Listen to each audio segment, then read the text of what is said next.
If you ever wondered what was inside of an old 1970s organ, just kick back and enjoy every single piece coming off. Today, an organ would fit onto a modern circuit board that looks like this, but back then, it took quite a bit more. What's inside a Baldwin organ? This would have been in the infancy of electronics. We'll take the back off and peek inside. We'll remove the screws, pull this off, and see what we got. Wow, this is like an entire museum in here. Instead of everything soldered on, they twisted it on these pins. These capacitors are probably filled with platinum and palladium. These connectors are pretty nice. It'll be interesting to take a look at some of these. These would be like the pedals. Right here in the middle on that board is a chip. Probably the only chip on here. I kind of want to see what's under there. It's like all these multiple boards. It does look like those circuit boards are made of fiberglass. Those rivets are probably pure silver.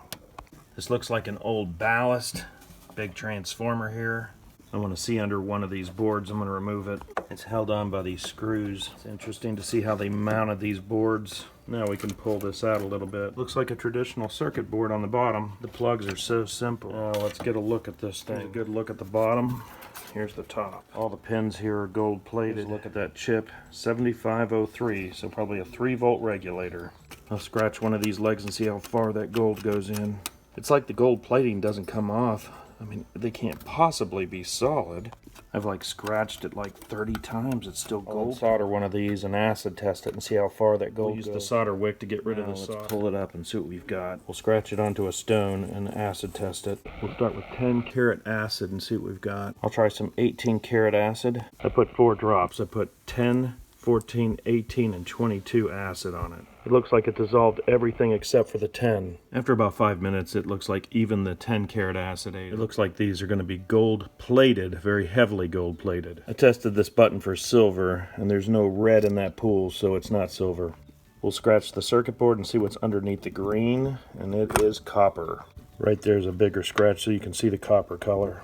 It's really interesting how they printed the board. No straight lines, everything's so organic. We'll look around for anything else interesting on these boards. I'll pull one of these boards off. I'll pull this one off. These boards are configured a lot like the other one. I want to see what's inside one of these keyboards. There's about 10 screws in here we'll take out. Now it's moving. Something else is holding it on. I'll pull the top board off. We'll remove this aluminum plate.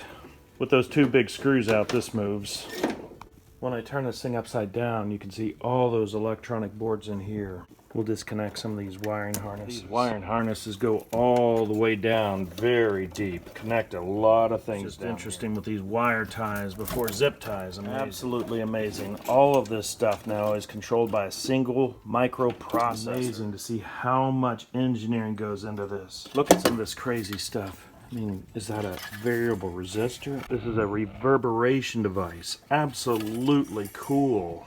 This top panel connected to just about everything. Speakers, you name it, every single one of those boards. This thing's like Command Central. I'll lay this thing out. It's amazing how many connections are in there. Let's pull off this plate and see what's inside Command Central. We'll pull up one of these toggle switch units. Wow, that feels amazing. These will definitely end up in another project. Got all these variable resistors here. Back to the keyboard where we left off. Something is still hanging on back there. That's pretty interesting. Look at all those little switches. Here's the switch, and here's like a little pad to make it feel nice. There's a piece of felt. We'll take this first tier off.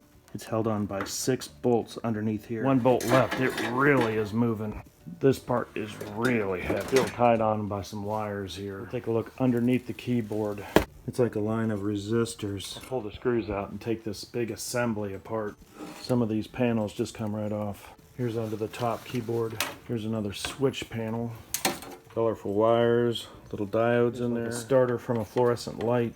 To make the keyboard work, they stacked 4 circuit boards. All of this today would be handled by a microprocessor. To an engineer, this is like artwork. Every single one of these was hand soldered. This will take some weight off. A lot more in there than you might think. You can see how this keyboard connects to these circuit boards here, all with these twist wires. If you pull on a twist wire, it just stays put. Usually you don't take things apart with a flathead screwdriver. When I was a kid playing this, I would have never guessed that all this was in here. This part of the keyboard is completely intact, so you can see exactly how everything works. Here's the tag for the model number and the serial. The wooden pedals are pretty interesting. Here's what it looks like on the other side. A lot going on, a lot of switches. It's interesting the colors that they used on these circuit boards. I mean, it's like they were having fun with it. That's a big capacitor. I'm not touching that. Power transistors here, they're enormous. This would be the power distribution board. It's even got a full outlet here. Because of these big capacitors, I'll wait till the end so I can discharge that. Without microprocessors, every function has a board. Here's the volume pedal. Look at all that mechanical stuff going on. Variable resistor right there. These big old speakers will find another project for sure. That is a big one. A couple smaller speakers, one here and one here. A lot of sound. Got a small, a medium, and a large. First nail that I've seen. We'll pry up this board a little bit. We'll deal with this high power board later. Boy, it's heavy. Here's that board and a light where you can see it.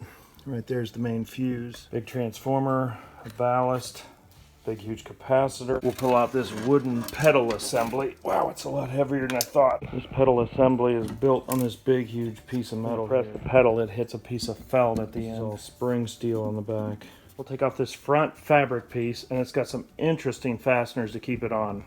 Back in the 70s, they would use these to put all the trim on the old cars. But they're made out of sheet metal. I always loved working with these, and I haven't seen them for a long time. We can tap out the fabric board.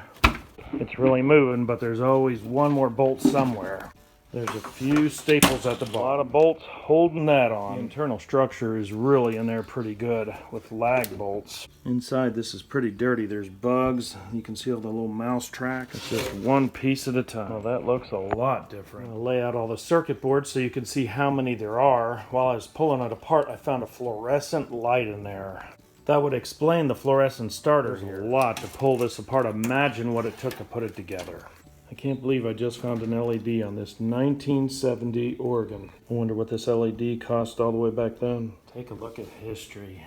Just absolutely amazing to take a look at all of this.